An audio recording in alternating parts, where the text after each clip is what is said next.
Hello বন্ধুরা, welcome back to my channel শাইনিজ blog. তোমরা সবাই কেমন আছো? আশা করছি সবাই ভালো আছো আর আমিও ভালো আছি। তো চলে এসেছি অনেকদিন পরে আবার একটা রেসিপি নিয়ে।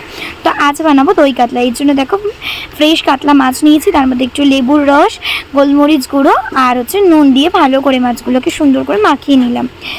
তারপরে এখানে মশলার জন্য চালমগজ, কাজু, পোস্ত, টমেটো, আদা, লঙ্কা সমস্ত কিছু নিয়েছি। পেঁয়াজ অ্যাড করব না। তো সমস্ত কিছু পেস্ট আর টক দইও এখানে রেডি।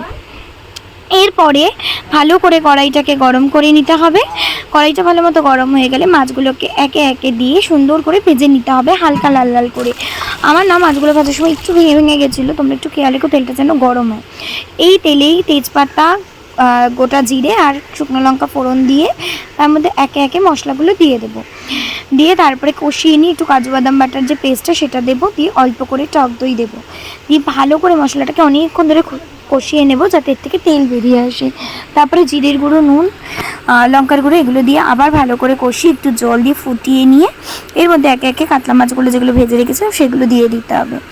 ভালো করে ফুটে এলে এর মধ্যে দিয়ে দেবো গরম মশলা গুঁড়ো, দিয়ে একটু ঘি দিয়ে নামিয়ে দিতে হবে। তো এই আমার দই কাতলা রেডি। কেমন হয়েছে জানিও, ভালো লাগলে একটা লাইক করো, কমেন্ট করো, চ্যানেলটিকে সাবস্ক্রাইব করো।